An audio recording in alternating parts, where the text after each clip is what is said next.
Muri yeZimbabwe tinokuchingamidzai zvekare kune chimwe chirongwa pano pa Facebook Secrets and Confessions. Tadzoka zvekare nemamwe messages kuri sei kwose kwamungava muri kumativi mana enyika. Regedzai tibva tapinda messages edu yatadzoka takakubatirai. Message edu yekutanga yakamira sekudai so hanzi makadi zvenyu mukomana shi. I don't know if you still remember me.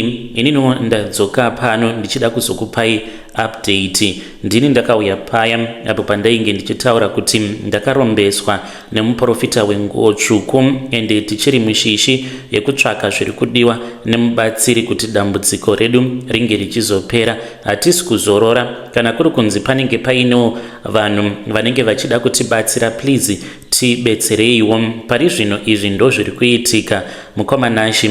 Pamba hapasi kutogarika zvachose, pari kuitika mashura atisiri kunzwisisa. Ndingatoti situation yatova worse nekuti mbiya iya, kana muchiri kurangarira mbiya iyo yandainge ndakanzi tinofanira kuti tinge tichizodira mvura, saka yava kupota ichipera mvura zvekuti pane rimwe zuva apo patakatorara takasvinura tichidira mvura, asi inokwanisa kutoita muswero wese wezuva mvura inenge irimo isina kupera. Saka mbiya iyi hatiigadziki pazuva zvekuti tingati mvura yacho inenge ichiita evaporation, inenge itori mumba asi munongoona mvura yatopera. Saka apa takaudzwa nemubatsiri kuti mvura kana ikangopera mumbiya chete zvekuti mbiya inosvika pakuoma, ndaona rufu rwatanga kurova vakuru nevadiki mudzinza. Plus ari kuti pamba pane nyoka iri kuonekwa,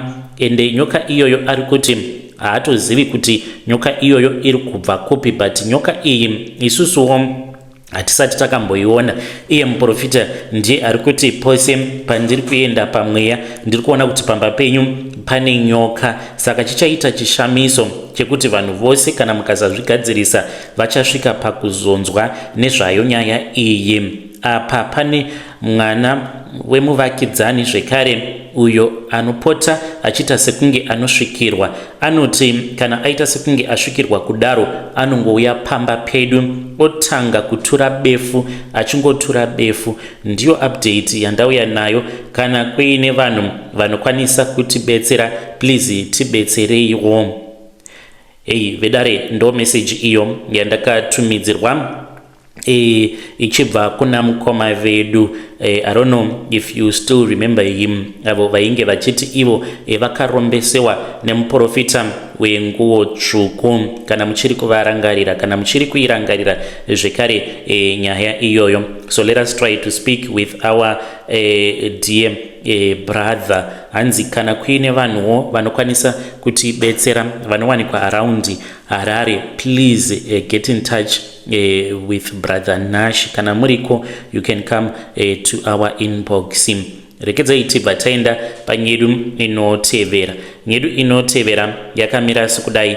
Hanzi makadi zvenyu mukoma, ndinokumbirawo kuti munge muchindiposterawo nyaya yangu makavigawo chitupa changu.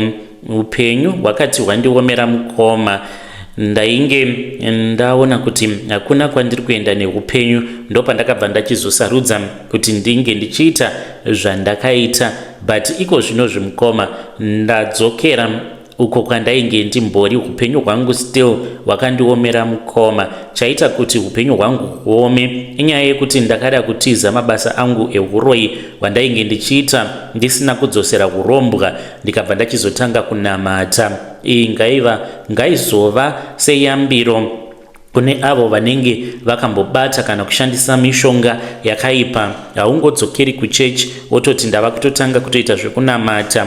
Pane zvaunenge uchitofanira kutoti uchitoita before that, otherwise unokwanisa kuzotambudzika sematambudzikiro avo andiri kuita.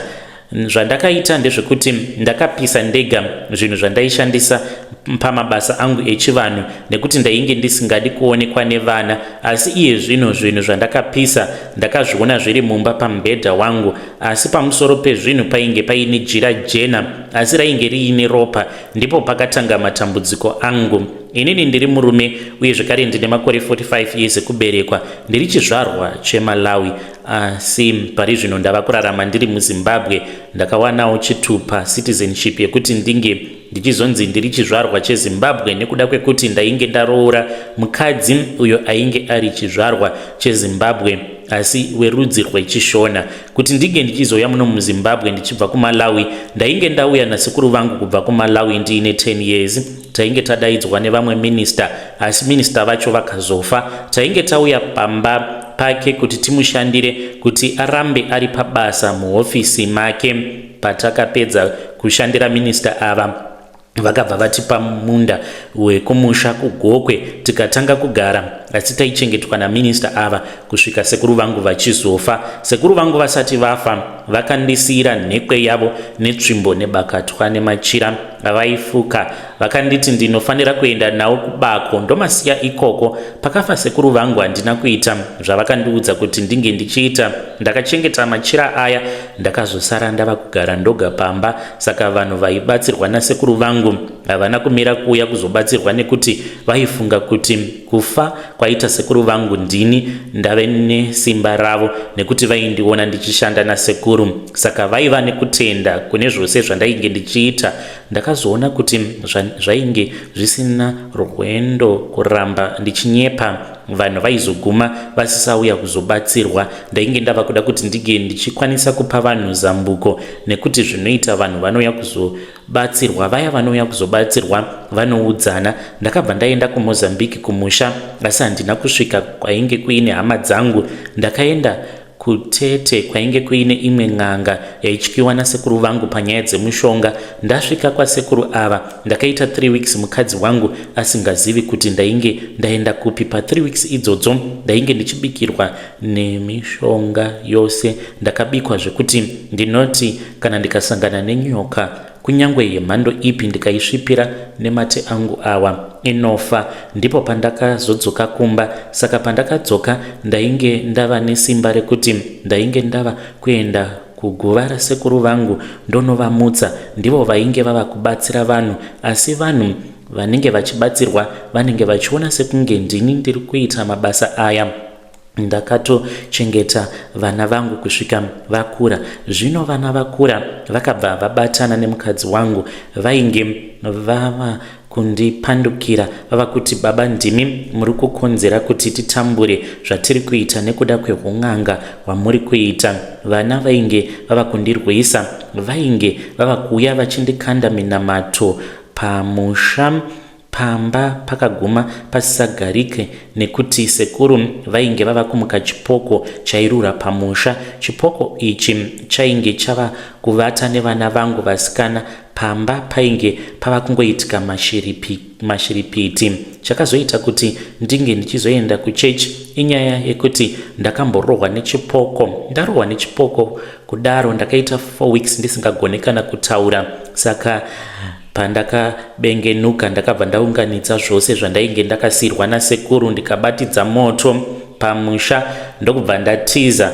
Ndakauya kuno kuguta reHarare, ndiko kwandainge ndava kugara. Ndava kutoenda kuchechi dzedu dzemazuva ano dzemasutu. Matambudziko akamboita sekunge apera, asi iye zvino zvinhu izvi zvazodzoka zviine simba. Ndakaona mashura mukoma, machira andakapisa ndakaona arimo mumba mangu mubedroom pamubhedha, asi pamusoro pemachira painge paine jira rewhite rine ropa. Mukadzi wangu ndiye akatanga kuzviona, asi iye haachakwanisi kutaura kana kuona nekuti akabva atoita bofu. Nanhasi haana chaari kuona. Kutaura kwandiri kuita mukoma, takatotama mubedroom medu, takangosiya machira aya netsvimbo zviri pamubhedha kudaro. Hey vedare, ndo message iyo yandakatumidzirwa ichibva kuna sekuru. Ngatizamei kuti tinge tichitaura navo sekuru ava mucomment section. Vainge vachiti ivo hanzi zvinondirwadza ende zvinopisa tsitsi kana ndikanzwa nekuona vanhu vanenge vachizvidemba vachiti dai ndakwanisa kuwana n'anga inokwanisa kundibatsira, nekuti chamusingazivi ndechekuti paya panenge pachinzi n'anga iyi ine masimba, hanzi n'anga iyoyo inenge yakatopiwa masimba acho neimwe n'anga. Saka ndonyaya yavo vari kuti hanzi usati watendeuka tanga wagadzirisa. Zviri nani hanzi kuti zvinhu zvacho unge uchizozvipisa vamwe vanhu vakatarisa, not kuti unozoita game chamuhwande uri wega. Hanzi sezvandakaita kuti ndakapisa zvinhu ndiri ndega ndisingadi kuti vanhu vange vachizozviziva kuti zvinhu zvandakapisa ndo zvandaishandisa muurombwa hwangu ndakarombera hun'anga. Kana kuri kunziwo uri n'anga yakaromba kana kuti yainge yakaromba, kana kuti une n'anga yaunoziva kuti anenge uya anongonzi ane masimba but akarombera hun'anga, you can come to our inbox and share with us your side of the story. Regedzai tibva taenda panyedu inotevera. Zvakangooma hazvo veduwe, zvimwe zvacho zvinonzwisa tsitsi. Nyedu inotevera yakamira sekudai so. Hanzi makadi zvenyu mukoma, ndinokumbirawo kuti munge muchindiposterawo nyaya yangu makavikawo chitupa changu. Ndiri murume mukoma kubva zvandakauya kunoku kuSouth Africa ndatova ne3 years. Handizivi kana muchikwanisa kundiwanirawo mukadzi anenge achidawo zvekumisa musha. Pandakauya kuno mukoma ndakasiya musikana wandainge ndichidanana naye, ndo zvimwe zvakandikanganisa mupfungwa. Ndakati ndagara kunoku because pandakauya kunoku ndakabva ndachizotanga kuchengetwa nehalf brother yangu. We just share the same father but different mothers. Vakazotanga kundibata rough and ndakazosvika pakutengesa phone kuti ndinge ndichikwanisa kuwanawo pekugara. Saka phone ndainge ndisisina. By the time pandakazokwanisa kutengawo phone nekuzopinda paWhatsApp ndakatoona profile picture remusikana ratochinja, ainge atova neumwe murume, she was already married, ainge atotizira nechekare. So it really destroyed me. Ndakazotanga kuti kutanga kubatanidza upenyu. Saka kubva zvandakauya kunoku handisati ndakwanisa kudzokera kumusha. Chiri kundinetsa mukoma ndechekuti gore rekutanga ndakatambudzika zvisingaiti, then gore renumber 2 mushure mekunge ndawana basa ndaiti kana paya pandinenge ndapiwa mari yepay, mukoma kana kuti amai guru vaindikumbira mari ende vaisambondikumbira mari yakawanda. Vaiwanzo kungondikumbira ma50 60 rand 50 60 rand ndo mari dzavaingondikwereta idzodzo kusvika life ichizosunga. Saka ndakawana basa ndaitopiwawo kamari kainge karibo because palodge. Asi chakandinetsa ndechekuti mari mukoma ndaingobata mari otoshaya kutoti mari yacho waitei nayo. Handina kana hembe dzinodhurawo dzandingati mari yangu iri kuperera kuhembe. Handinwi doro uye zvekare handiputi fodya. Ndinoshaya kutoziva kuti what is going on. Kana vari sevakadzi ndakangoitawo girlfriend ainge ariwo mukadzi wechikuru, ndichiti maybe anokwanisa kuzondibatsira pakuronga mari, but mukoma ndakatoona kutoti ainge achitondishandisa ndikabva ndasiyana naye. Kusaka kubva ipapo kusvika pari zvino handina mukadzi wandiri kufambidzana naye semunhu wenyama. Zvandinotongoitawo mukoma ndezvekuti pamba pandinogara here and there pane vamwe mother but ndeve muno muSouth Africa. Saka tinotoita zvekutotengeserana because she is married. Musi wandinenge ndichida ndinovapa 200 rand ndorara navo. Saka handingati ndokunoperera mari yangu because ndinokwanisa kungoti maybe pamwedzi ndokwanisa kungorara navo ka1 kana kuti ka2 sezvo ndiri munhu wenyama. Saka I need advice kubva kune vedare renyu kuti chiko chingava chiri kukonzeresa kuti munhu unge uchinzi unoshanda haukwanise kuti unge uchiseva mari. Hey, vedare ndo message iyo yandakatumidzirwa ichibva kuna mukoma vedu. Hanzi nyaya yakangotangira pakukweretewa mari nebrother yangu. Hanzi vaitongoti musi wandinenge ndawana mari yepay, hanzi vaitondikwereta masikati. Hanzi ndaikwanisa kungokweretewa mari naamai guru, then usiku ivo mukoma hanzi vondikwereta. Hanzi mari yavaikwereta it was between 50 rand ne60 rand. Hanzi vakazongoregedza kundikwereta mari. Hanzi pavakaregedza kundikwereta mari ivo vachitaura vari kuti zvinhu ndopa zvakabva zvachizongochinja, zvinhu zvikatanga kuoma, uye zvekare hanzi ivo mukoma wavo vakabva vatenga motikari. Hanzi izvezvi vanofamba neimwe Ford Ranger, hanzi vanofamba neRaptor, but hanzi hazvitonzwisisiki kuti vakaiwana kupi mari yakawanda kudaro, even though vaine construction company. Yo, zvakangooma hazvo veduwe. Ndo mamwe mamessages avo andainge andakatumidzirwa namukoma vedu apo pandainge ndichitaura navo, ivo vachiti hanzi even best friend yemukoma wavo hanzi yaitoti zvinotondinetsa kuti ko mukoma wako anogotenga Raptor yaari kutadza kumaintaina sei kana achitadza kumaintaina motikari, saka mari yacho akaiwana kupi? Apa motikari iri kunzi yakatengwa cash. Ya mahwani kuti mari idzo dzavakakwereta kuti dzakaendeswa kun'anga, you never know. Ngatitaurei navo mucomment section. Rekedzei tibva taenda panyedu inotevera.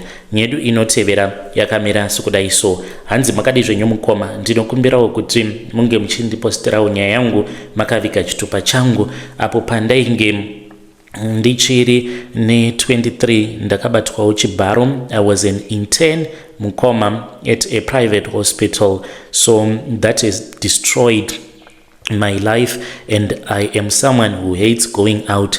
I got married zvangu to the love of my life. Ndakangoitawo zvekutongo batanidza nyaya paakazondibvunza kuti ko sei wakandinyepera apo patainge tava kuhoneymoon. I had managed to keep myself from high school ndikazoenda kuuniversity when I was now an intern. Apa munhu uyu akandibata ndewe kuchurch, patiko zvinozve akura zvake atochembera. Saka ndo nyaya yandiunza panapa mukoma. Ndikudawo kungobvunza kubva kune vedare renyu kuti ndinofanira kuti ndinge ndichiita sei, ndongoramba ndakanyarara here, but zvinondidya mumwoyo mangu. Vedare ndo message iyo yandakatumidzirwa ichibva kuna vahanzvadzi vedu. Ngatizamei kuti tinge tichitaura navo vahanzvadzi vedu ava mucomment section. Zvakangooma hazvo vedu we. Strange things indeed they do happen in this world. Hanzi ndakabatwa chibharo nevamwe vakuru vekuchechi, hanzi ndivo vakatonditsvakira basa ipapo pachipatara painge pava kuda kuitwa an intern program. Vakaita sekunge vane mweya werudo, but later on hanzi vainge vava kundibata chibharo. Hanzi zvakaitikira mumotikari mavo. Ivo vahanzvadzi vari kuti havana kuzongobatwa chibharo naivo vari voga. Hanzi she was exchanged between 3 men vakuru vekuchechi kwavo. Zvakangooma hazvo veduwe. Vodiko voramba vakanyarara here kana kuti votaura? Ivo vari kuti kunyange ndikada kutaura zvinobatsira chii? Ngatitaurei navo mucomment section.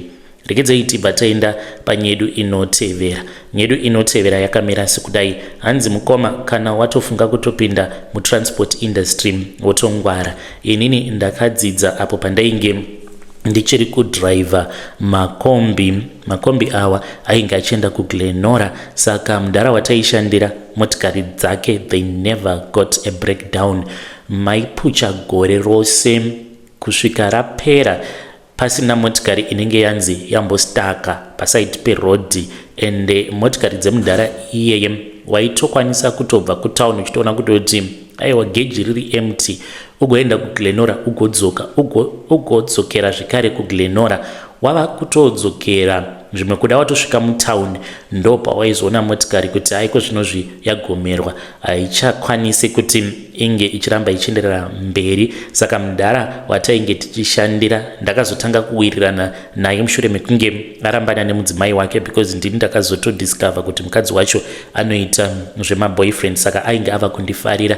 Akandiudza kuti iye zvaainge achiita makuseni oga aimuka odya tsvina yake. Saka kudya kwaainge achiita tsvina ndidzo dzainge dziri mhiko. Mukoma, zvinoita sekunge zvinosemesa, but kana wafunga kuita zvemabusinesses unofanira kuti unge uchitoshinga. Kana wafunga kudya imbwa wotodya imbwa hono noti hadzi. Ndo zvandakadzidziswa naye mudhara iyeye. Saka ininiwo ndirimo mutransport business mukoma, and I am not even ashamed of what I do, nekuti ndizvo zvinondipa mari. Saka I'm not even ashamed at all to tell you and to be realistic with you kuti in transport kutoti unge uchitonzi wakwanisa kutobudirira unofanira kutoti unge uchitobata mishonga. Pasina kubata mishonga inhema unotobroka chete, nekuti mutransport unenge uchidhila nevanhu